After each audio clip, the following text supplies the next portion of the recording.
Greetings, flesh creatures. It is I, Megatron. On behalf of TFYLP, I want to congratulate you for listening to the most refined collective podcast on this miserable little planet Earth. Yes. Here you'll find knowledgeable fans discussing every aspect of Transformers and beyond. Now, enjoy the show while I continue my path to complete conquest of all of you miserable biological entities. Predacons, terrorize!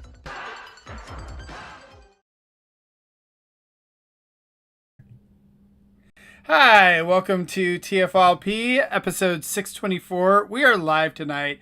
It is Wednesday, July 2nd. I'm Lucas. I'm joined tonight by Phil.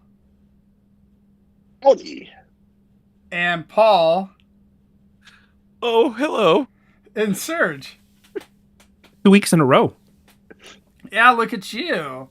There you go. Well, we got some amazing news that you were like, hey, I got to get back on. Oh.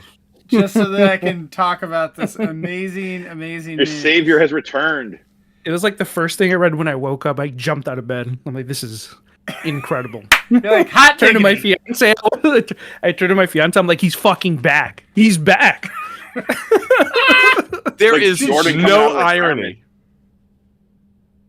Sorry. Did she know what you were talking about? Like, when you said that? Because she gets pissed because whenever I get excited, I don't give context. So I was like, he's fucking back. And she's like, what the fuck are you talking about? I'm like, Michael Bay, he's back. Don't you know who he is? It's him. I really have to bust out the Banacron shirt at TFCon now. Like, this is... Dude, it's finally come true. It's his day. Holy shit. Oh, fuck. I should have worn it for this show. I'm making it. If I get talk to a Nathan. chance, I'll slip out and throw it on. I'm going to talk to Nathan. We're bringing that back. It's happening. No one knows what is we're this talking shirt? about. Yeah, I was gonna say, do you have a reference there? I have to, Pull I'll out just of your bring it. laundry pile. Just bring it. Yeah, I know where it is. Hold on. Oh my god. I mean, I'll quick describe it, but when you see it, I don't know. I don't want to oversell it, but it was a rip shirt, and it was one of Right. the lowest selling rip shirts of all time. Inside Oh, hey, baseball. Paul. Who knew? Ah, that's sweet. Why are we talking about this? Okay, it's I'm also Michael. wearing a ripped shirt. It's Unicron, the robot, Okay. with the Michael Bay face and like metal glasses. He kind of looks like the dude from Spaceballs that's eating Pizza the Hut. There it is. Oh, there you go. And he's holding money. See, so I remember this clearly because we were in a meeting designing this. The hat says boom, but we originally wanted it to say boobs, but then we decided against it. No, I think boom is also appropriate. Oh, 100%. But we just thought that boobs would have been pretty funny. But this is 100% being taken to TFCon later this year. And like no one bought that shirt. I think we sold like 4, and I think I was one of them. The one we sold 4 of was the "Give Me Your Face" He-Man sword design, but it was last night. Thinking about it, it's the wrong Optimus, right? He's not the one that said "Give me your face." Right. But really, they're the same. That was the movie that was out at the time too. Yeah. So it sounds like we're talking about him, right, Lucas? Who's him?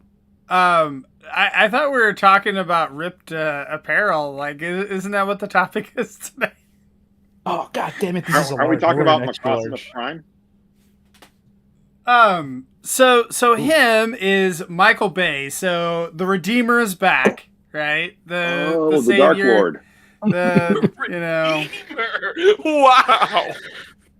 It's I know that you're so excited, Paul, yourself, that you love him. We all love him. So Listen. There's like a lot of ways this could play out. And do I love the Bay films? No. I mean, it's a stain on the bastion of Transformers. But it made huge impact. And some people, to many people, I think it's like a 50-50 split at this point. People just consider, oh no, that's Transformers. That's Transformers. Right. Yeah, we've reached that time. Yeah, we've reached that where people my age and even younger, when they say Transformers, that's what they're referring to. Just look at Studio Series prices. All the early releases are insane. And even like the vintage Bayformer stuff. I mean, when I was like building up my collection a couple years ago, I used to find those at TFCon bins for like $5. And now some of the figures are reaching the hundreds. And I'm talking like retail releases that were released in droves. That there was a time where people were dumping those for pennies. And now like the few that I am missing have just skyrocketed in price. It really saddens me to think that the touch point for this franchise is the creative endeavor by a man who has quite a few misogynistic and racist tendencies that he not only just has, but he's put on film for all to display, for all to see. Yeah, that's... Yeah, but people, you know, do people like that? I mean, we're living in 2025 US, so that seems to play. Well, that's one of the things that I was talking to Christian about was like 2007. It's like, sure, there was a lot of things that in 2007 were appropriate or, you know, still politically incorrect, but people would say it more, not excusing it. But I mean, that was just the norm, you know. Now in this day and age, like who knows what type of things they're gonna let him get away with. I think The Last Night, which is the last one that came out by him, 2017, I think in terms of like the humor was probably on the more tamer side.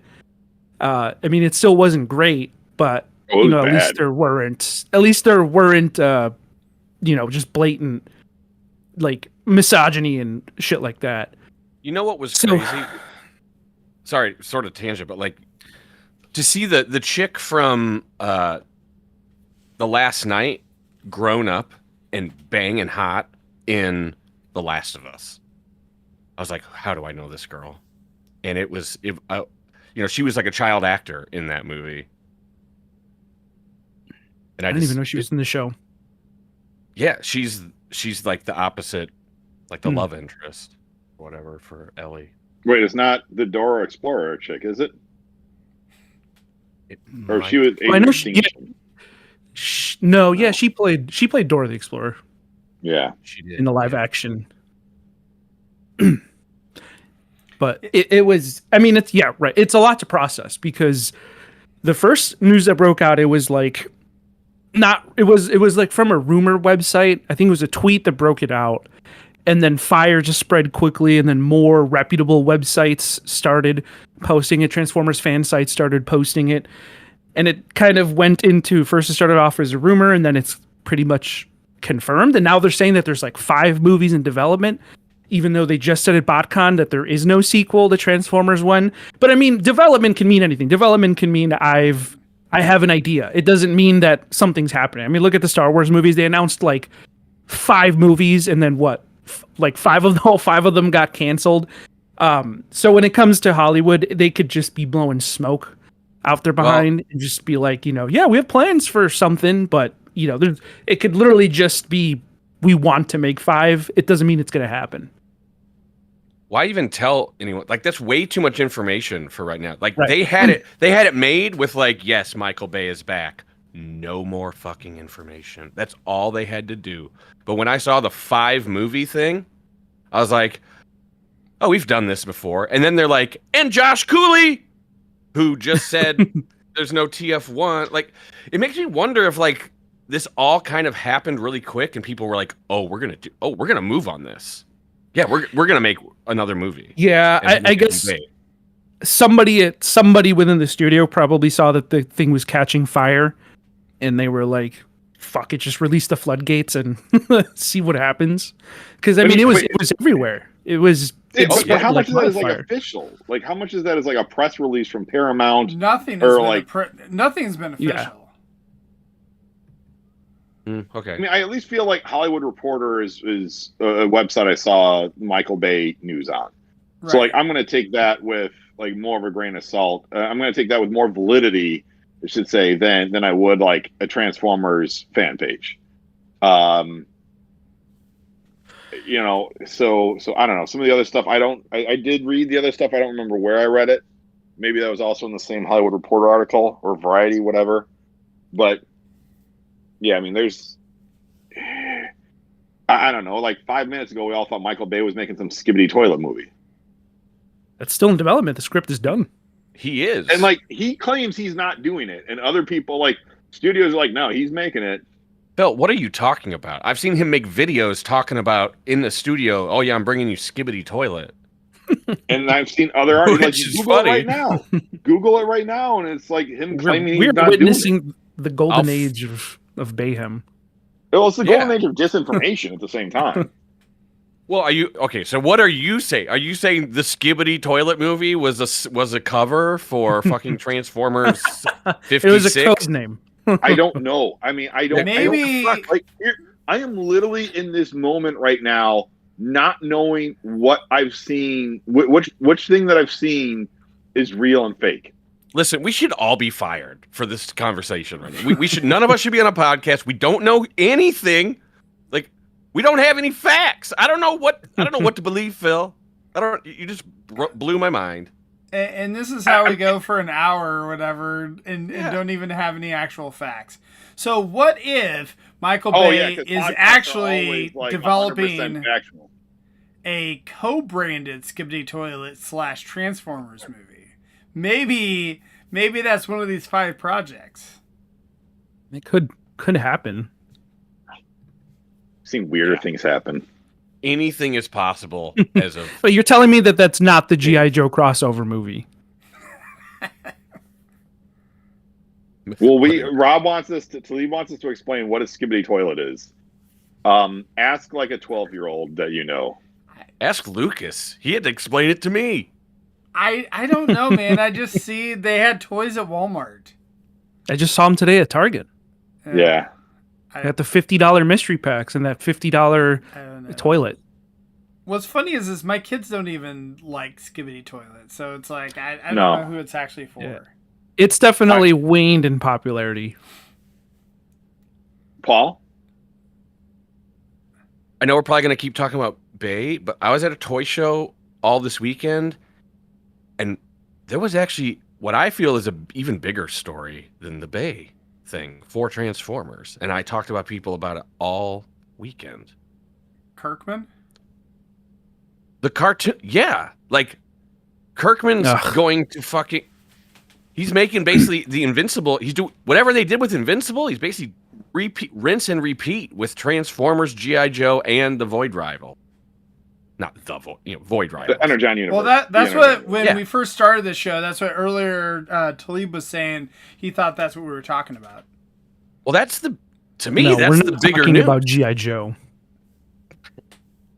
I have more confidence in Kirkman getting an Energon universe cartoon out there than I do in Michael Bay making another Transformer movie based on the info we have right now.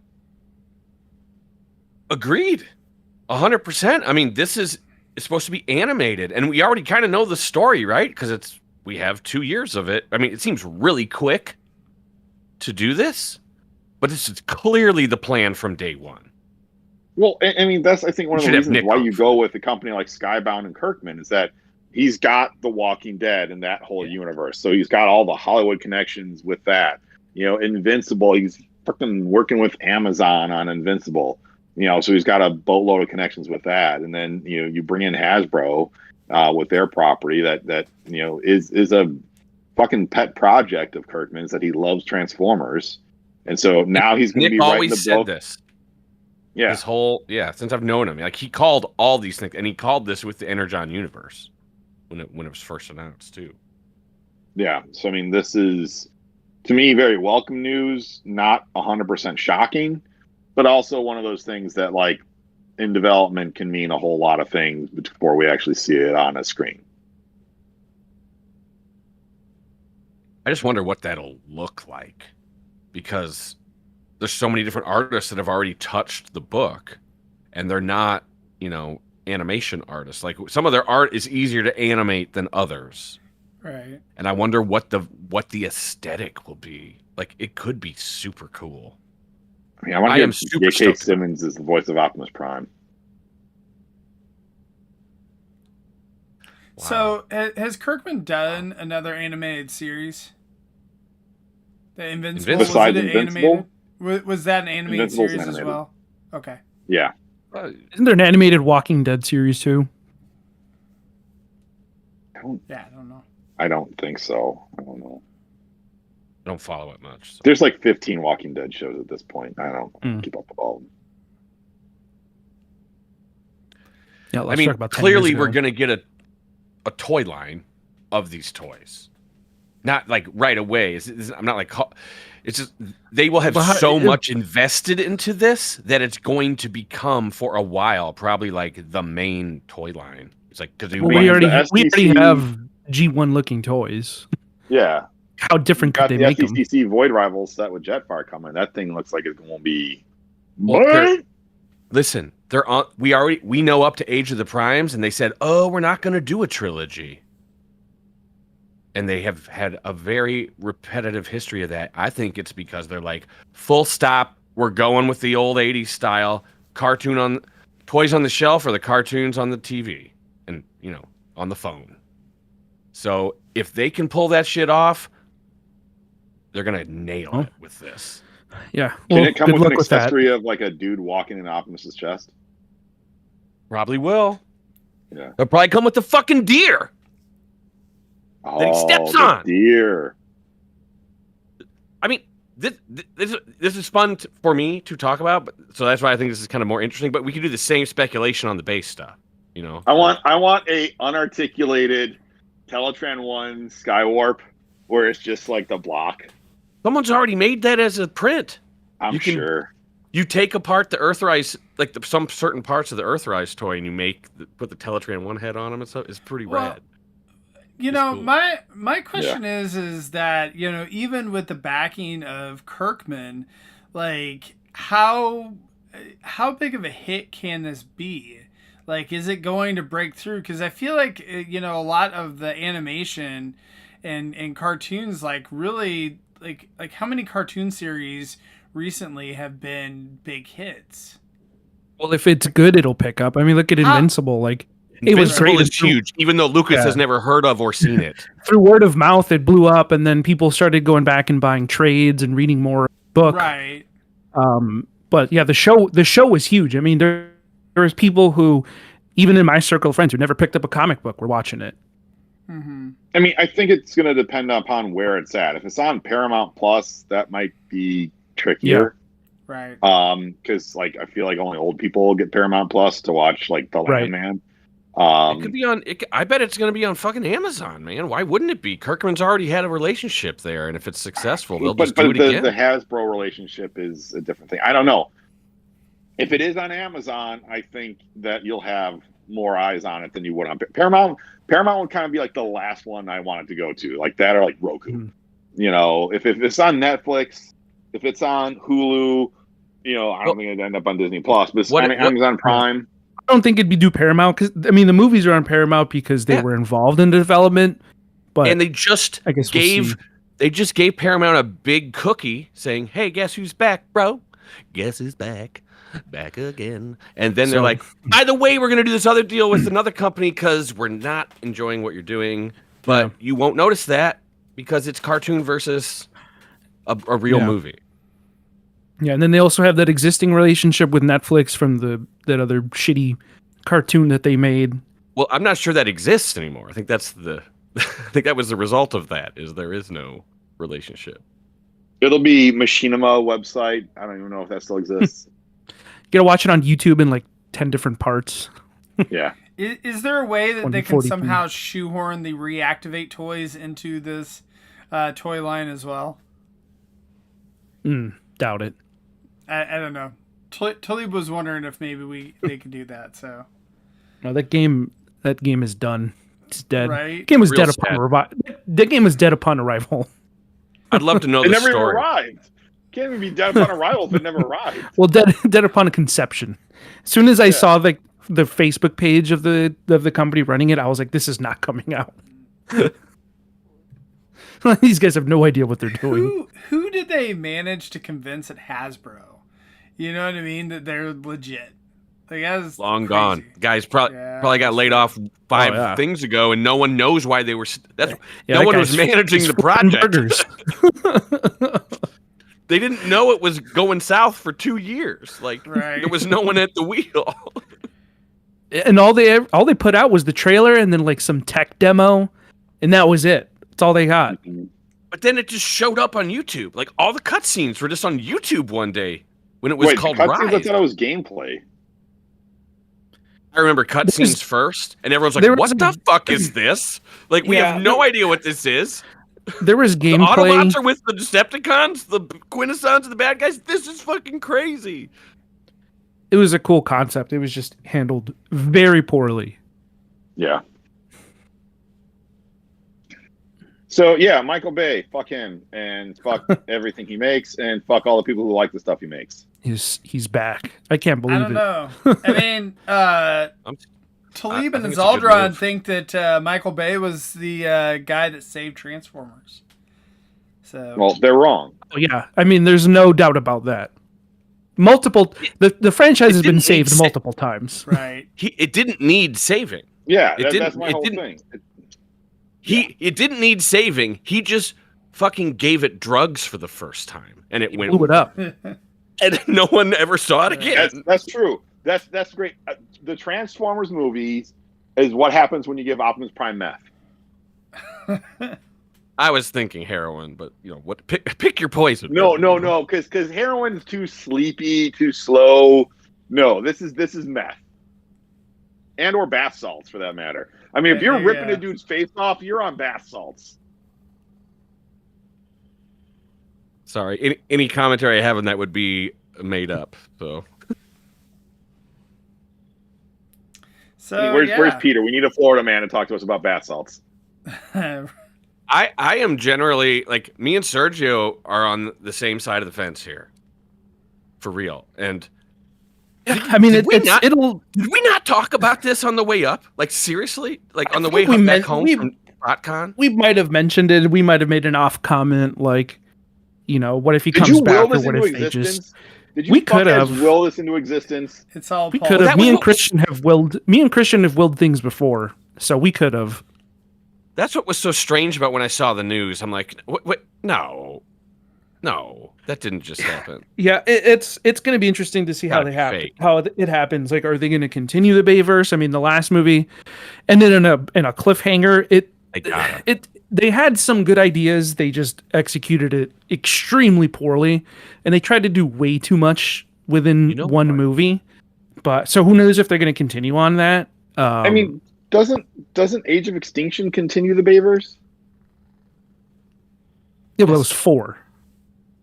No, I'm talking about 5. I'm sorry. You know what? Rise of the Best. Kind of. I mean, they're shoehorning the continuity together. The very poorly existing continuity. What continuity is this? Yeah. No, please grace us with the storytelling genius that Michael Bay brings to this franchise. Well, I mean, the Bumblebee and Rise of the Beast, I don't think they intended to be part of the same universe, but then they realized we'd probably not make as much money if we try to sell it off as a reboot or something. Because there was a lot of changes. There was a lot of changes during the development of the Bumblebee movie. And I think that a lot of those last minute changes was Hasbro or the studio saying, like, no, it has to be connected to the earlier films. Because there's just so much that was cut that would have contradicted the earlier movies. And then there was also some scenes that were cut that would have tied it even closer. Like, they cut a scene of Bumblebee in Vietnam. They cut out Megatron completely when they realized if we show Megatron, then it's going to contradict him being frozen. So they cut that out. So I think a lot of those changes were made very last minute for them to be like, oh yeah, they're all connected somehow. Yeah, but I think the point is then you had that with Bumblebee, and then Rise of the Yeast comes out, and Rise of the Yeast is very much in line with what we're getting from the Bay films in terms of aesthetic. You know, all of the well, I shouldn't say all, because RC didn't look anything like the Bayverse version for nor did Wheeljack. But you had the very Bayverse aesthetic there. You had the Bayverse level action sequences.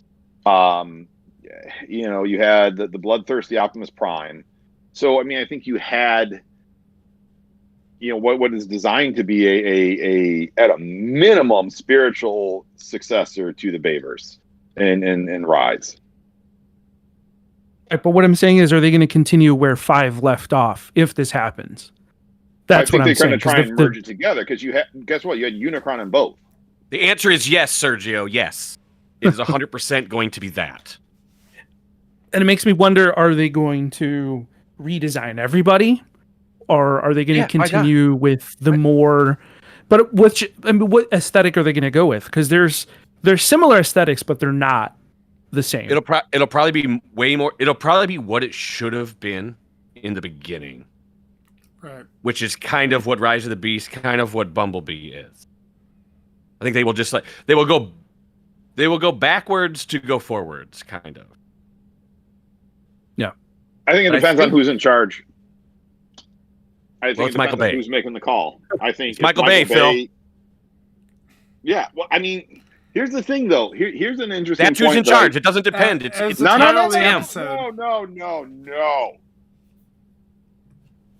Fred, is that it's Michael Bay who wants to come back and do Transformers. So this is Michael Bay saying, like, hey, guess what? All the other things I've tried to make since Transformers have not made me any money and have done kind of crappy, and maybe people don't like me, so maybe I got to go work on the stuff that they did like. So you lose power when you do that. You are so fucking wrong. It is not that. It is Paramount saying, please come back. No.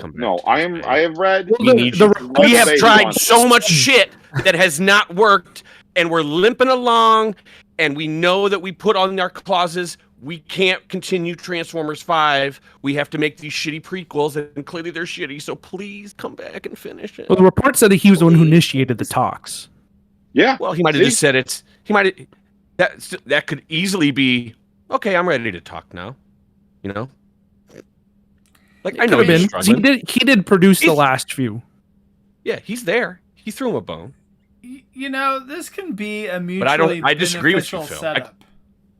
We could be, you know, who knows who's right? We may never know. But that's my take on it. No, and I'm sure most parties will say something to make themselves look better in this. Right. Yeah. This is I feel like I'm already swimming in disinformation when it comes to this, between the fucking skibbity toilet shit and this.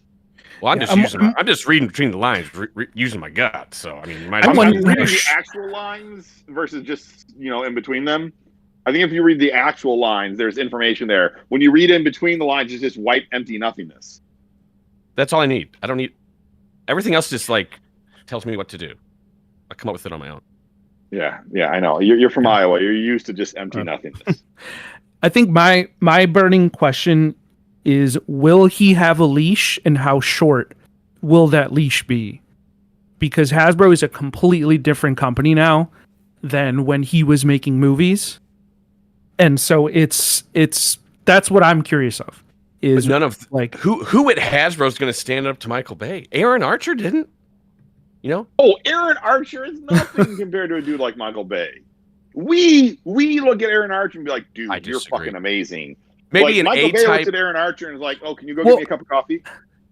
Well, I think also at the time, though, I mean, these movies were literally printing money, and people were watching them in droves, that I think they were like, just do whatever you want. You're making us billions of dollars year after year.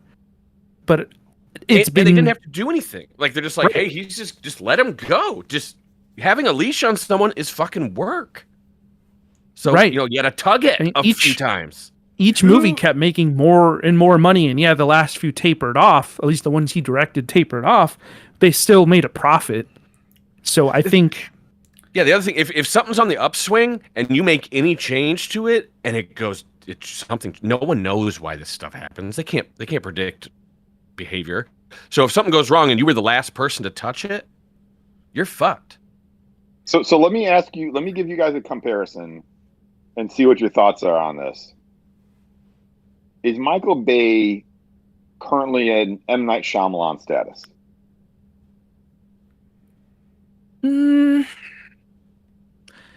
I don't know. I think M. Night Shyamalan had some better hits. I think we can, for the most part, agree that like the 07 movie was solid. It might not be the greatest thing ever made, but I think it was a pretty solid movie. In terms of a hit, I will not argue it's a hit. It was definitely a hit. Yeah, I think I think he definitely is like that, where it's like if you see him attached to directing, you know kind of what you're getting into, if that's what you're trying to get to. Well, I'm also saying M. Night Shyamalan is a guy who's like his star is not nearly as bright and shiny as it was. Like he had those first 3 or 4 movies that he did that was like, oh, dude, you're like one of the top names in Hollywood. And Michael Bay, same thing. Like for the 90s, there was like probably 15 year or so time span between like The Rock, Armageddon, Transformers, Bad Boys, where he was freaking Pearl Harbor, I think, made a decent amount of money. He was printing money for studios.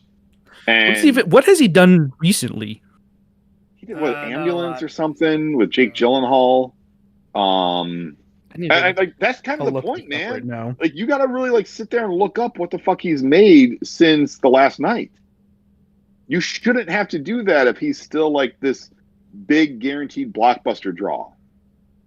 Well, and luckily Transformers has done a lot since then too. So I mean, they've had some critically acclaimed movies, but they haven't been big hits at the box office. So no, they haven't. I don't know. I mean, I feel like that Hollywood is just going back to the well with every idea that they have, right? Like, how many redos are they doing right now with movies? And so, like, I think that, it's just, this is the MO of Hollywood. It's like, bring back the nostalgic thing that was a hit, 10, 15 years ago and see what happens.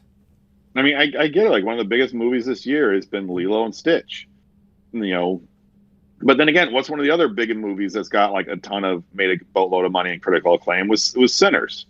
Like one is a rehash of a property and one is something that's brand new. So like I think the point is like you can still make new things. You just have to be good. Yeah, I'm looking up his last couple releases. None of them had made money. Yeah. Right. They're like flops. Yeah, he's made literal flops. He's made two motion pictures or full-length features since the... Uh-oh. Hello? Uh-oh. Uh-oh. Oh, no! SpaghettiOs! Oh, man. We're doing so well. Oh. Sergi, oh! I do love, though, that when people get frozen, that it's like the most ridiculous pose. He does look like he powered down. Right? He does look like he's like, the last 2 movies he made was... Robo-Surge. Yeah. In defense of like improv discussion, he was just reading facts off a fucking phone. So... Oh, yeah. That wasn't that cool. Yeah. I got no issue with that. Better than someone who's like, oh, read between the lines. Like, no, read me fucking actual facts. No, this is an opinion show, Phil. It always has been. So that's what I'm giving you. I'm giving my unbiased opinion. Here's what I know. We talked about this, me and Sergio, on the way home from BotCon. I was like, man, if we got... This is how I remember it. This is before the news. I was like, if we got Michael Bay and Shia and Megan Fox and John Turturro and Mark Wahlberg in the same movie, that would be fucking crazy. Just from like a star power thing alone.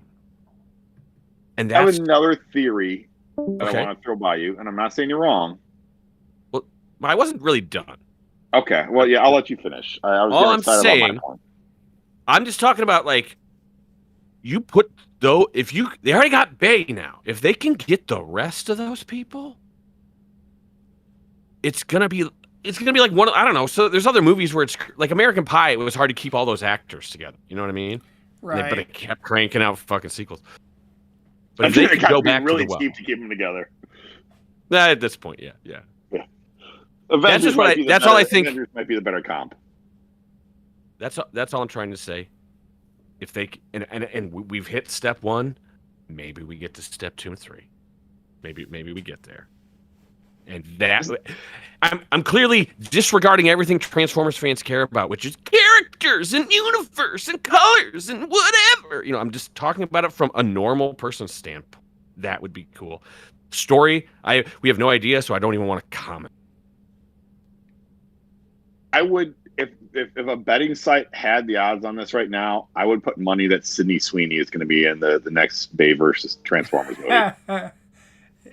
That'd be a good call. I don't know. Are you saying there's a god? She might be too old though. I'm just saying, like, she is the type of actress that he tends to cast, both in terms of her appearance and her reputation. No, dude, she's too smart to put up with his bullshit. She is. She's like totally business. She knows exactly what she's doing. But it's also the fucking like Brinks truck full of money, man. That convinces a lot of people. Well, yeah, but he's not gonna they aren't gonna be friends, Mr. Bay and no, but like I like Megan Fox. How many people work together that aren't friends? Right. How many people were your direct reports that you were buddies with? It depended if they were new and had an agent and had already made a ton of money and were business savvy, Phil. That's what Sydney Sweeney is not just a pair of peaches. She is a fucking pro, like when it comes to Hollywood. I'm just kind of laughing at how much you're like defending her right now. You're getting very, very. I think she's great. I think she's a great actress, dude. Did you watch Euphoria? It's fucking amazing. That's where she came up. I've not watched Euphoria. No. Holy shit! It's amazing. I'm not disparaging her acting credentials whatsoever. The stuff she's cast in now sucks, but like Euphoria, like I respect that person. She is an awesome actress. I just think at the end of the day, like in terms of actress that's known more so for her looks than for other things is what Michael Bay tends to go after. Right, but I also feel like that he, in that spot at least, he's not like casting someone who's known. Usually it's more of an up-and-comer. So fair. And I don't know, who knows, maybe, you know, she could be the like big name or whatever, and that they cast someone else as the up-and-comer, like a, you know, the male lead opposite of that. You know, who knows? I mean, I think if we were looking at this and saying, like, all right, if we were on, like, you know, FanDuel, you know, whatever, you know, whichever website you want to use, DraftKings, any of those, and we were looking at odds, it would be like the odds leader would be Shia LaBeouf to come back. You know, maybe not. I don't know. I just no. Megan Fox would. They've already worked together again. Like Megan Fox and him, it's happening. Don't worry. But like, what's the point of bringing me back? What's the point of bringing Megan if there's no Shia? I don't think Shia would come back because he's gone like off his rocker in the last couple of years. No, an actor these days. You want to talk about someone that needs this shit? Retired. It's him. It's Shia Shia LaBeouf. Yes, he needs it. But we need him too. I know that sounds really fucking stupid, but like we need him back. Transformers Dude, I don't want needs to him see, back. but you're thinking Shia LaBeouf is like high school, college age kid. Like, no, he's a grown ass man now. That like, dude, time has passed in the movies.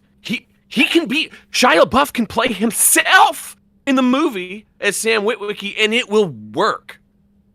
Like Bay can just be like, just do whatever the fuck you want. So we'll right around it. That role is too nuanced for Michael Bay because like Shia LaBeouf, like playing a character who is like, dude, I saw some stuff. I got PTSD. I'm like Jon Favreau, but like more the crazy man. Like that makes sense given everything he dealt with and all that. But like Michael Bay isn't that nuanced to do that.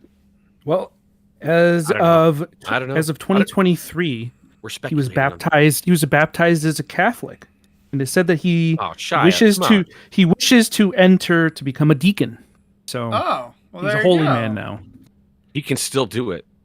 Interesting. I mean, you give me 10 minutes in a room with that guy, I think I can turn him. Even 10 minutes with you in a room with like, blows his head 10 off. minutes will actually be like 7 hours because you'll both be tripping balls. Maybe I might need an hour. You know when he was doing that thing where you like he was traveling across the country. He's like, "I'll stay on your couch. I need a couch. Someone just sign up." You could sign up to have Shia LaBeouf stay at your place. I was so like, why don't I? Fuck, I should do that. I want to meet that guy. Why didn't you? I don't know. My girl. I don't know. But it was like one of those weird things he did. I met him at a comic is... convention like years ago, and he was doing some like weird picture book thing. When he had the bag over his head? No, this was like, pre-bag over his head. Remember the time he watched all of his movies, which he was in like 35 movies or something, like a crazy amount. And he watched them. He rented a theater and played them all back to back and filmed himself watching them. Anyone could come in the theater. He was the lead role in that Megalopolis movie that flopped. Oh my God, that movie only made $14 million? Wow. Rough. Was that He's a nymphomaniac. That shit's... Yeah, that was like Coppola. That's just so my God. It had a $136 million budget and only made $14 million before it got pulled. And he married Mia Goth? Was that recent? I saw that in the article. I don't know if it was... I don't know if they're still together. Who's she again? She's in the Pearl movies. Yeah. She has a lot of A24 stuff. Okay. She's been an actress for a while, but she's like coming up all of a sudden. Like it's just like, now she's... I recognize the name. I can't put a face with it. Well, they were married for like, I don't know, 26 days or something and got it annulled. I don't know. So. These things just come across my desk and I remember them. So it says they were officiated by an Elvis impersonator. Yep. And there's video of it and like screenshots and stuff. No, they got separated and filed for divorce in 2018. So right before she did all the A24 stuff. Yeah. So Paul, like, are you saying that the key to the Transformers resurgence, to them being a billion-dollar franchise again, is in fact not Michael Bay, and that he isn't someone inconsequential, that Shia LaBeouf is actually the key to this whole thing? I don't think he's coming back. No. I mean, dude, well, in Hollywood, at least, what are you doing? I mean, that's a hot take right there. In Hollywood recently, we have seen the resurgence of franchises coming back from the dead, bringing back original actors and characters, but I cannot see him wanting to come back. So I don't know. And it wouldn't make a lot of sense for him to come back. Isn't he supposedly dead? If you put enough I thought he was supposed to be dead in the movie. Didn't they show like a picture of him? Yeah, because continuity the is last like a night big sticking point for Michael Bay. Don't even fucking pretend that matters. If he was shown dying on screen, he can still come back. So I don't think he would come back, though. I don't think he'll come back. I don't think he will either. I don't, and it bums me out. He was dead in Indiana Jones. Can we bring back Mudflap and Skids? Is that on the table?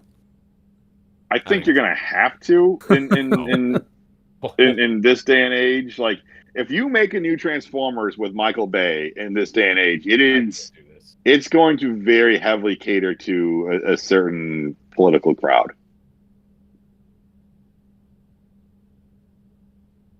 I think we're going a little too far. I'm just saying, like, his movies like drifted towards that a little bit. They're not coming back. They're not coming back. That would be the dumbest fucking shit of all time. Like, just let dead dogs die. Make the toys. Don't forget they existed, but bring them back in the movie. Now that is a mistake.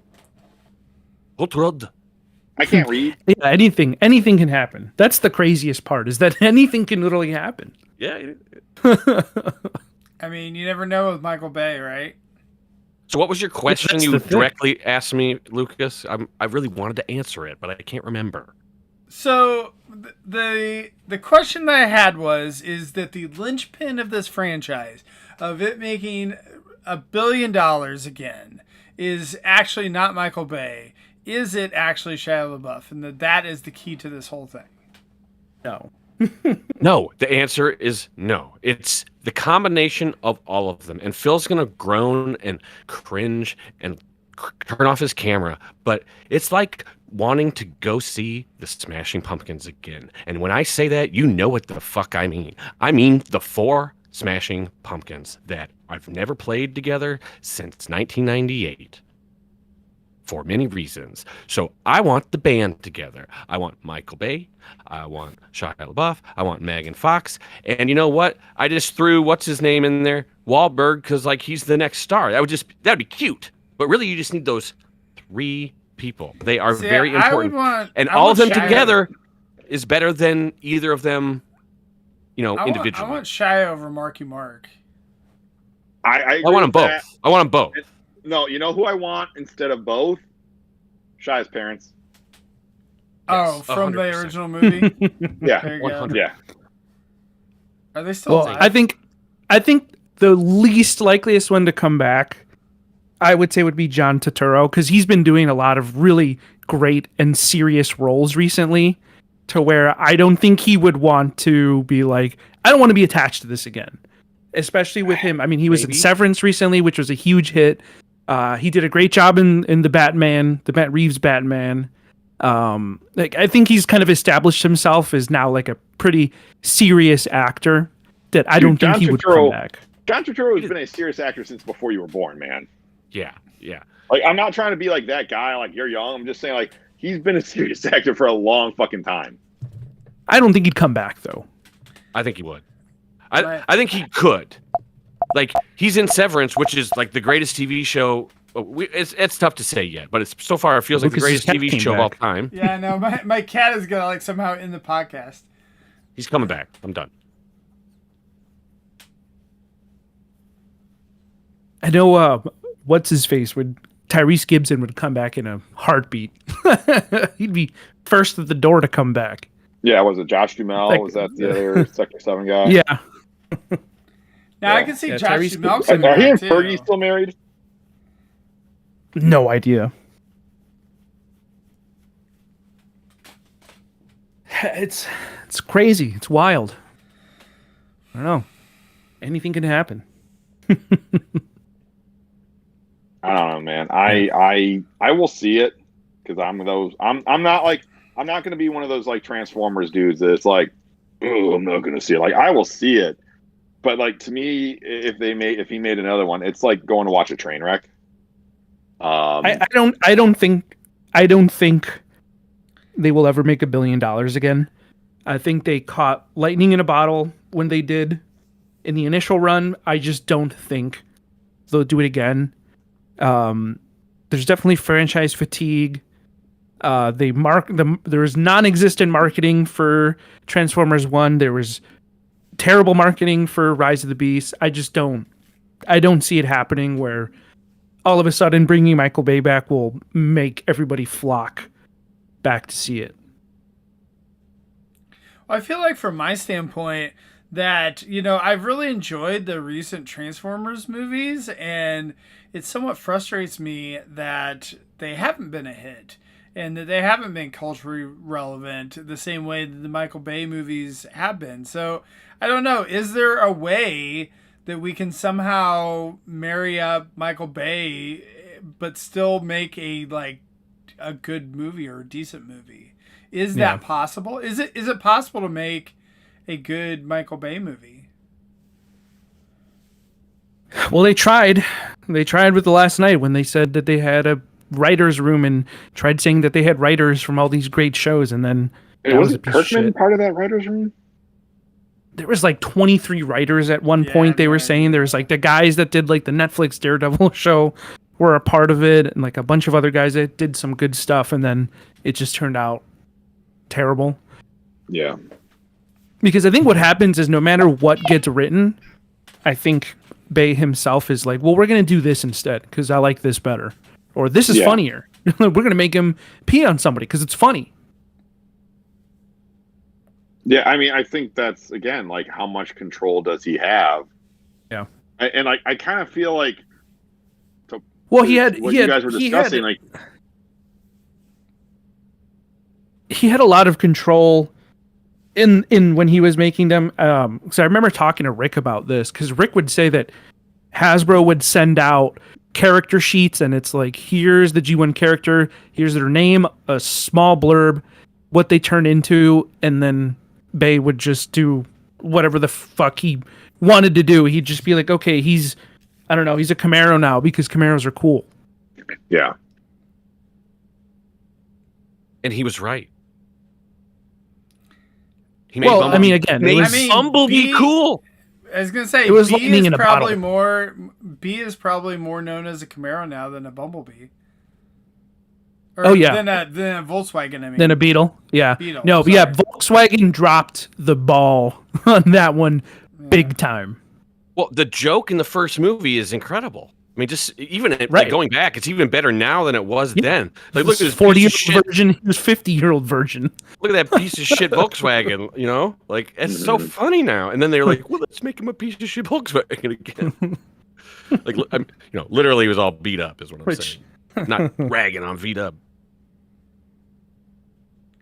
I think you guys said a few minutes ago, like, how do you get like a Michael Bay reined in? And I think that might be a fun movie. Like, if you get the cinematography and Ma Boss Bloom and crazy over the top action scenes, but like an actual fucking editor and real writers to be like, dude, no, Michael Bay, like you fucking don't understand story. Right. You know how to like film shit to make shit look cool, but story wise and humor wise, like you hit your head too many times or something. I don't know. Right. Like that could be really good.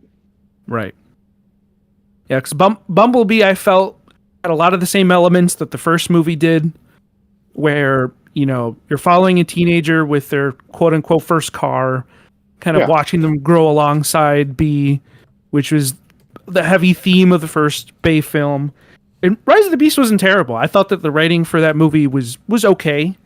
I don't think I don't think it was, anything necessarily groundbreaking, but it was a solid story. It was better than the Michael Bay movies in terms of story. Yeah, it was a cohesive story. It actually, made sense. The jokes were funny. Jokes were funny. I think like a lot of people were like, complaining about like the MacGuffin. I don't think a Transformers movie can be without a MacGuffin. Honestly, every single Transformers movie has had one. Even the G1 movie had one. Like every single movie has had one, and I don't think you can make a Transformers movie without one. Agreed. But I disagree, Phil. Like, Rise of the Beast is just this continuity riddled with issues and mistakes as any of the other ones. There's a difference between like being a slave to continuity and like writing a cohesive movie and story with like characters where you understand their motivations, you understand like their reasons for doing things.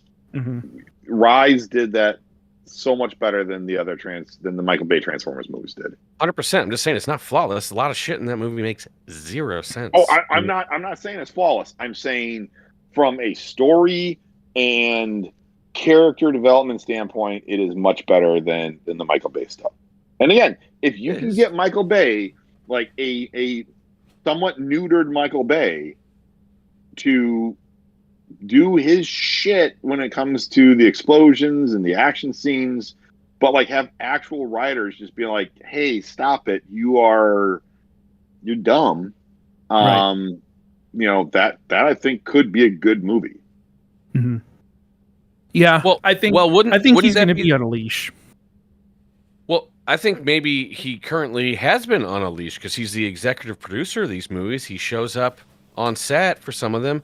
Someone else is the director. And if Josh Cooley is directing this next one, Michael Bay's involvement is just the same as the previous ones, unless he's the real director. So are we all just getting fed the same shit, just in a different tube? Well, that is one question. Maybe it's not as big of news as we thought. Is when we say Duff Extra and Duff Regular? Maybe. Right. Like when we say Michael Bay is back, like he's been the producer on like every Transformers movie, right? So like I don't know what that actually means, right? Like what his level It's such of an involvement ambiguous actually title. was. It could right. sometimes producer could just be like, hey, we're throwing you a bone and putting your name on this. You know, he could have been on set and advising during certain scenes. You know, maybe during action scenes or I don't know, advising some of the special effects. I mean, I doubt that he was quiet for the last couple movies. I think they definitely brought him in, like, hey, what do you think we should do here, type of thing. I think for the last couple movies, they certainly maybe did some consulting with them, but in terms of like how much actual involvement he had, it's like, okay, he showed up in Peru. You know, he did some pictures for social media because some people still view him as like, you know, the I don't know, spiritual driver of the franchise. But I would be surprised to hear he had a ton of influence over the last movie, like directly, like influence in terms of like, hey, this is the thing he sort of started and we're going to kind of continue with that. Yes. But in terms of like him having regular input creatively and all that, I think it was, I'd be surprised if it was significant. Yeah. Guess we'll see. But no, I think I agree with Paul on this one. Is like he probably has already been involved. He just kind of maybe he just wants a little bit more to be involved even more and just wants to be behind the director's seat again. But I am firmly believing that if this does happen, that it's going to be in line with the last two live action movies, and that they're definitely going to have a leash on him. And it's not going to have the same feel as the previous movies because I think Hasbro as a whole and just the state of how things are nowadays, take that as you will. I just don't think his humor and his jokes and all of that would, you know, hold any value nowadays. I think it would be a huge mistake to let him make his usual dumb toilet humor. So, well, and again, I think his gravitas, his place in Hollywood has shrunk, and I think that's a lot to do with it. Is that the zeitgeist has gone past where he's at now. Now maybe it's come back around, you know. But I think in terms of like, when you talk about like Ambulance and what was the movie he made for Netflix, like those movies did not do well. Yeah. You know, so I think, you know, I think his what he was doing before.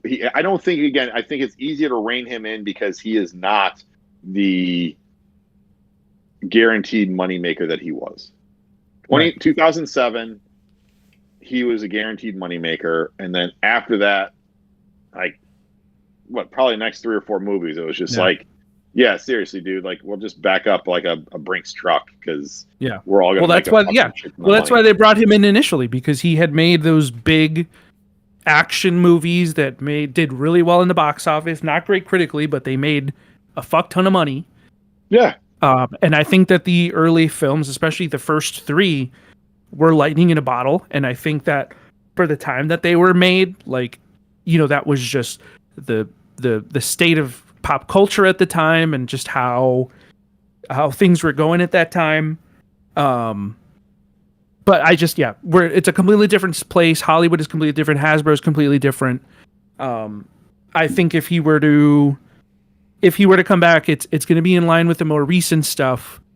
But I just don't foresee it making like a ton of money anymore. No, I don't think Transformer. I think we as Transformers fans like to think that we're a lot bigger than we are. We're small fry compared to other large franchises. So I just don't think the Transformers. This franchise made multi-billion dollars and is like, you know, they have fans worldwide on this too. So like, not to say that, it's probably not Marvel, but it's, I mean, I don't know. It's a pretty big franchise. Well, when the last movie, when the last movie lost a lot of money, I don't think it's easy to say that we're just as big as. But Marvel I think movies have lost money, money too. We definitely overshoot ourselves as fans. I think we like to say that we're a lot bigger than we are.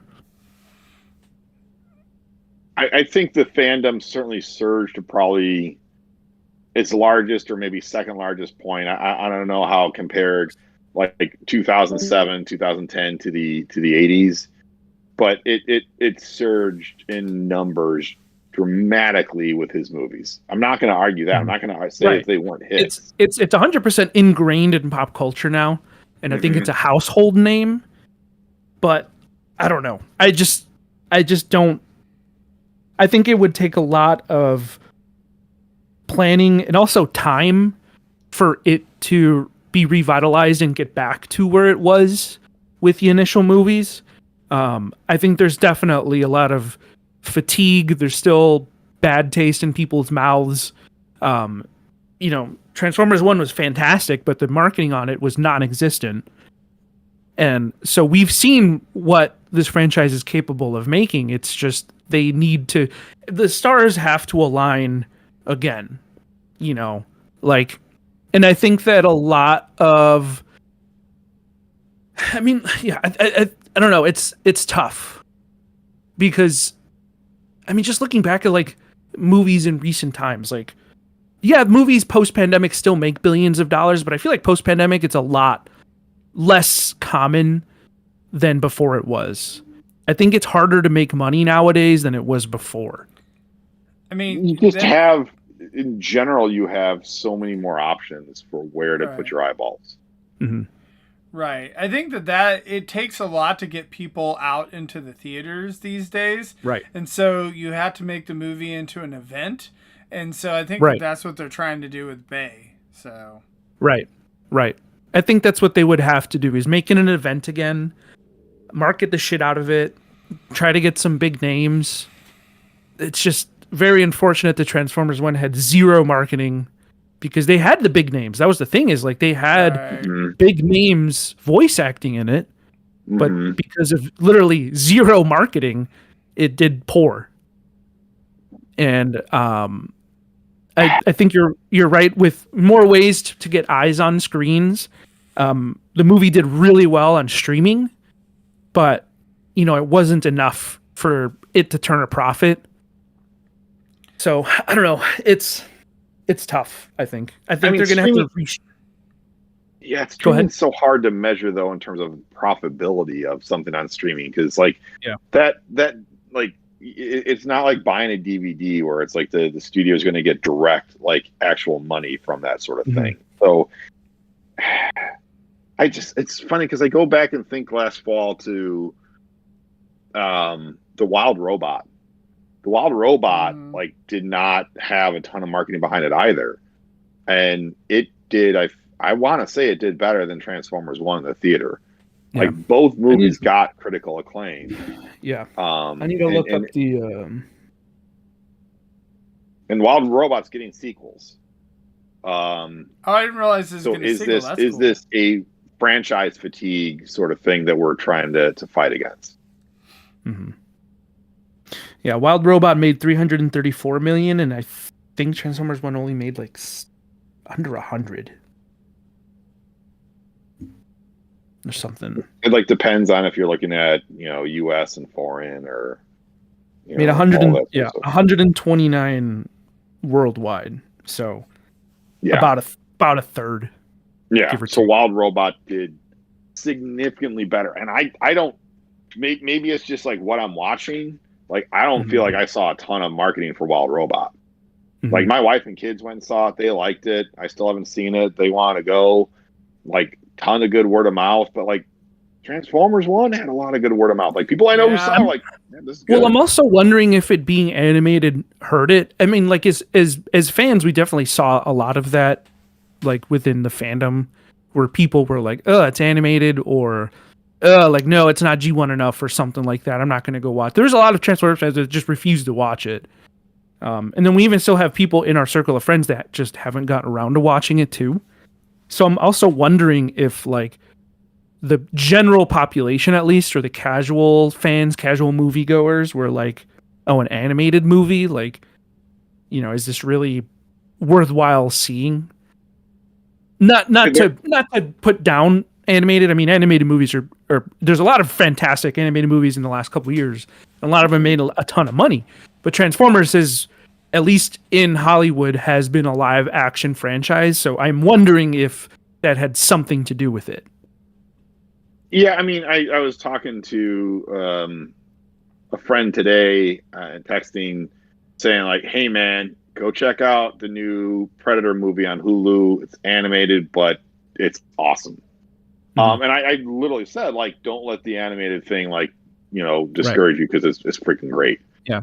And I think there does have to be something like that with a franchise that was live action that then goes back to animated or goes to animated. There's a little bit of a sense of like, oh, okay. Like, it's like, are you going to be the same quality? Are you Right. taking a step back? Right.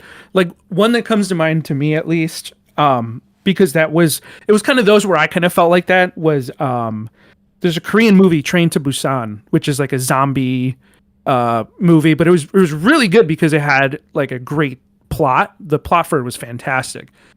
But the sequel, or prequel, I guess, was an animated prequel, and I feel like I heard almost nobody talk about it because it was animated.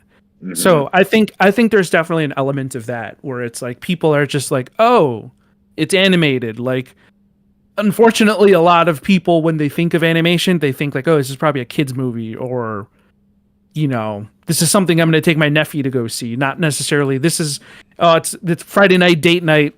You want to go watch an animated movie in theaters. And again, not putting down animation, but I think certain demographics have that stigma of animation. And I think that Transformers can thrive in animation because you can do so much more with the franchise. Right. And we saw that with Transformers 1. You can get so much more into the lore. And we finally got a movie that was the ironic part. We got a movie that people were asking for. We got a movie with no humans that people have been asking for forever, set on Cybertron, and it didn't do well. An amazing cast, yeah. Right. And I mean, I was skeptical too, like at first, when I was like, oh, I'm wondering if they're just shoehorning in big names just to get people to go. But they ended up doing a great job. For the voice acting. I just remember that, like, I forgot that you and I saw that next to each other, like, not planned. Oh, like, yeah, that was in the same theater, but literally next to each other. Yeah, that was funny. So we didn't plan on going to watch that movie together. I think some of us tried to make plans, but nothing really came into fruition, which again goes to show, like, if our group, because we made plans to go watch like Rise of the Beast, a bunch of us saw Bumblebee together, we all got together to watch The Last Night. We didn't get together to go watch Transformers 1, which is funny now looking back at, because it did poorly. But yeah, I remember we also went to like one of the preview screenings, so that was part of it too. Right. Yeah, so there was like a week, it was like an advanced screening of Transformers 1, like a week before. It was like on a Wednesday or something like that. And I remember it was a Saturday, but it was a week. Was it a Saturday? Well, yeah, I remember it was a Saturday, and I want to say it was like 5:00, and it was one of those deals where it was like, I don't know, every third or fourth theater had it. Not every theater had it. Yeah, it wasn't like widespread. It was. Yep, they had one showing. And if you didn't go to that showing, you had to wait until the next week for the general release. Yeah. And so I got to the theater, fiance and I sat down, and like I through the corner of my eye, I see somebody sitting down next to me, but I saw the kids first. So that's why I didn't turn. So I saw them like shuffling to get in. They're shuffling to get in, and then I hear your voice, and I was just like, recognize that voice, and I look over, and that's when you were plopping down, and I was like, what the fuck, Phil? Like, we literally sat right next to each other, no planning or anything. We just hilarious. We were both like, just we were speechless. I mean, we were like, this is crazy. Yeah, but like, I mean, you look at like what that added to the lore, and you look at like fucking John Hamm as Sentinel Prime was outstanding in that movie. Like, talk about like just like what should be considered a Transformers great character is John Hamm. He was a great villain. Prime in that movie. Phenomenal villain. Like, great villain, great twist too. Yeah, like Right. just everything about him was fantastic, and it's like it's going to be kind of. I hope he doesn't get lost to just like whatever kind of thing. You know, like Alan Tudyk. Alan Tudyk gets all this love as the voice of K2SO, thoroughly deserved. But like, he's in Optimus Prime.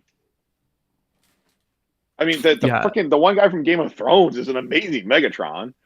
But like, people are like, oh, woke farmers. Oh, yeah, it was. Yeah, he was such a well-written villain, and I think for Transformers, it was an even better villain because it like the way that they wrote him definitely fit with like, we're going through like the golden age of Cybertron, and then it turns out that he was, selling out Cybertron for his own protection. Mm-hmm. It was great villain overall. Not to get into a tangent. Yeah. I feel like that movie overall was just a movie without an audience because, like you were saying, that like, older kids and teenagers, adults. Probably a lot of them were like, it's animated. I'm not really sure that it's, age appropriate for me. And then it just didn't pull in the families either. Like they didn't do a great job of that. And I mean, I think it was a great movie. I really enjoyed it, but unfortunately, I think a lot of people it just wasn't something that people thought that they had to go see. So did we say that we think it did better in streaming? Mm-hmm. It did do better in streaming because there was a huge push through social media of people saying like, you need to go watch this movie because it's so good. So when it came out on streaming, there's definitely a resurgence. I haven't looked at the overall numbers and how much that boosted it. But like Paul said, it's tough to make money on streaming, and it's tough to get those numbers too, and how much of that money actually goes back to the studio. Right. But I think what frustrated me more about that movie too is that it was such a love letter to Transformers fans, and it was like it was made for us. And there's still so many people within the fandom that are like, I'm not gonna go watch it. It's not G1. What is this? Like, and it was so accurate to the lore. Like it was just so well made. There's a lot of like in any fandom, especially long established fandom, you just have those salty, loud curmudgeons. Mm-hmm. Emphasis intentionally on loud. I mean, you've got the same thing with the Star Wars movies and the Star Wars franchise. So it's like any franchise that's been around for a while is going to have folks who just like have their very specific ideas of what they think it should be, and anything that mildly deviates from that is considered garbage. Yeah. I think it's interesting to talk about, like, Lucas, your point of like, it was a movie without an audience. And I think if you look at Transformers, the first Michael Bay movie, it came out in 2007, 18 years ago. If they do make a new Transformers, I don't think it's going to hit theaters till 2028. So now you're talking 21 years later. So let's just kind of do the back of the napkin math here. If you were 12 years old and you saw Transformers, the first one, in the theaters in 2007, you were probably like, holy fucking shitballs, this is awesome. It's like, I just got my first erection watching Megan Fox, and you got, all this badass stuff with Optimus Prime, and Megatron just ripped the dude from Family Matters in half. And those folks, if you saw that when you were 12, they're going to be 33 years old now. And maybe they have kids, maybe they don't, but they have more income than they did when they were 12. And they have that nostalgia bug in there. And so I think from that regard, it is a good play from Hasbro's point to try and really capture that bug. Yeah. That nostalgia bug with that audience. I think they're definitely going to try for that. Whether that be bringing some characters back, continuing certain storylines, they're going to try it in some fashion to capitalize on that. Because, I mean, just look at the background. I would say that I'm pretty connected with other like-minded fans. So I'm seeing a ton of nostalgia, and I'm seeing a ton of posts on social media just talking about how people want. I mean, from the Transformers fans, we saw a lot of like, oh, I can't believe it's back, the worst stain in Transformers history, whatever. But then you look in the general comment sections, and it was people my age and younger that were like, oh my God, this is incredible. So yeah, who knows? It's going to be interesting to see how they attack this, what their plan of marketing is.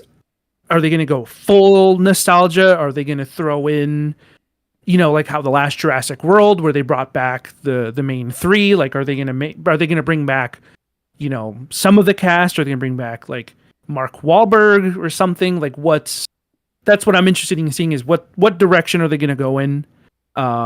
How tight of a leash is Michael Bay going to have this time, and whether or not this is going to continue the last night, or will it be something else? Because in that supposed leak of the 5 in development, supposedly the sequel to Rise of the Beast, which is supposed to be that G.I. Joe crossover movie, is still in development. How far in development, we don't know. I mean, that is the only one we had heard at one point of official confirmation it was in development. For all know, it could be in development hell right now, so who knows if it's going to happen? Who knows how far along they've gotten? With at least the Energon universe books, they're starting to bring up G.I. Joe a lot more. So are they going to try to bank on that? I don't know. So yeah, it just seems like there's a lot of moving parts right now. None of this could happen. All of them can happen, but it's going to be years before we even see anything. Yeah. I mean, I'll say this too, like another Hasbro property that I thought made a great movie that didn't do well was Dungeons and Dragons. And it just seems so hard. Like the other movie I was thinking about earlier tonight was that, in terms of like recent movies that would be comparable to this, would be Top Gun Maverick, both in terms of the nostalgia play, the militaristic sort of thing, and just doing fucking gangbusters, man. Yeah, like that movie made a ton of money, and I mean, it was critically claimed, and it definitely like rode on that nostalgia factor. So, I think they're aware, and I think they're going to. It's just going to be like, how much of that nostalgia factor are they going to do? But then you got the flip side. Do you know there was a new Karate Kid movie this summer? I know there was like the show, which I heard the show was decent, but then it didn't like as it went on, it wasn't as good. Yeah, you had the show Cobra Kai, which was like beloved by a ton of people, and you had a new Karate Kid this summer with freaking, was it Daniel Russo? Is that his name? Is that the character's name from Karate Kid? I'm blanking. I'm stumbling. I don't remember. That sounds right. But you had like the main character from the first 3 Karate Kid movies. You had fucking Jackie Chan in it. You had the merging of the Jackie Chan Karate Kid movies and the old school Karate Kid movies. And that movie came and went with a whimper at best. Mm-hmm. Like, my wife and son saw it the Monday after it came out in theaters. Granted, they saw it on Monday afternoon. Not a ton of folks at the movie. There was like 3 other people in the theater when they saw it.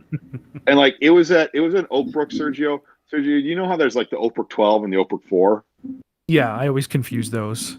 Yeah. You know where the Oak Brook 4 is, right? Yeah. It's like you have to walk through the fucking basement level of the parking lot to get there. Mm-hmm. And that's where it was on the Monday after release. Mm. And it's not like there's been like, this was early in the summer, so it's not like there was a crap ton out in the theaters at that point. Yeah. So like, again, you can have the nostalgia, and you can put the pieces in place that should make it a hit, and it can still flop horribly. Right. Well, that's the thing, is like we definitely live right now in an era of nostalgia, not just in movies, but also in toys. Like everything's coming back. Power Rangers are back. I feel like all the franchises, Star Wars, Transformers, Power Rangers, Pokemon, they're all doing some sort of like, oh, we're doing toys in like the retro packaging, or we're reissuing the vintage toys. Like they're back. Like we're doing, TV shows now or movies now. And I do think with the movies though, it's tougher to make something stick. Do you guys know how the last Ghostbusters movie did? Did that do well? Was that last year? I remember a lot of excitement around it. I'm not into Ghostbusters, so I didn't see it, but I don't think that the second movie did that great. I mean, the first one did pretty well and was pretty well acclaimed, but I think the second one kind of like didn't. I don't know if it didn't make its money back or whatever. I don't think it was a huge flop, but yeah. Frozen Empire was, I don't know, it wasn't a really super entertaining movie. Mm-hmm. It wasn't bad. It just wasn't great. And I think you've got this sentiment right now where there's like so much media out there. There's so many choices. Like you got to make something good. You can't just bank on the nostalgia. And that's kind of my point of what. Yeah, you can't just show up and be like, remember Pogs? They're back. Yeah. Well, I mean, man, look at Star Wars. Look at how many of the Star Wars shows were just like, oh, I'm getting fatigued. Oh, this is getting so old. Like Andor comes out, and Andor's just freaking amazing, and everyone's just like, "Fuck yeah!" Like I'm on board for this. I'm 100%. Yeah, like, and I think that's gonna happen. I think that's gonna happen too with Fantastic Four. Like I think Fantastic Four is gonna like revitalize Marvel a bit. I hope so. I hope that happens with Superman. I hope that happens with the Fantastic Four. I think there's certainly the formula to bank on nostalgia and hope nostalgia takes you a long way. And it'll get you something, but I think there's also plenty of examples these days where nostalgia alone isn't going to get you across the finish line. Yep. 100% agree, Phil. Like, I think that's a great point. I think that's a pretty good stopping point, or I think I've reached the end of I agree. We've I think they've reached the end of my here, so yeah. But I think that was a good conversation in the end, and I think that's kind of the overall message for all this that's coming back is yes, we're banking on nostalgia, but I think audiences are also like realizing like, yeah, we're just getting nostalgia baited. So just relying solely on that, it's going to be tough. But I think, like I said earlier, it's going to be years before we see something. Who knows if any of these are going to get made? It could just all be BS. It could all happen. I don't know. But in the meantime, just like go buy cool toys like this badass Starscream. There you go. Well, thanks, and guys. also watch our podcast. Right. Yes. Absolutely. So, well, thank you, Phil. Thank you guys for joining us. Thank you to everyone in the chat. We had Zaldron, and we also had Talib in there, and we actually had Figure Fight Club, which I know that they started up a new. Talib had started up a new show on Mondays. That has been kind of interesting. He's had a couple different shows. I think it's called the Decepticast, I believe. I know Anna was on the first episode, and then they had their last episode too, and I think they talked about some of this movie stuff as well. Omega Primus, thanks for your commentary. Certainly appreciate it. Enots as well. Yeah. We see you folks. We don't always get to reply to everything you say, but we're reading it. We're trying to, and sometimes we just get involved in the conversation, and sometimes we just like, I don't know. We've just learned to tune out Zaldron because it's just like enough already. So, and then I want to mention too, book club.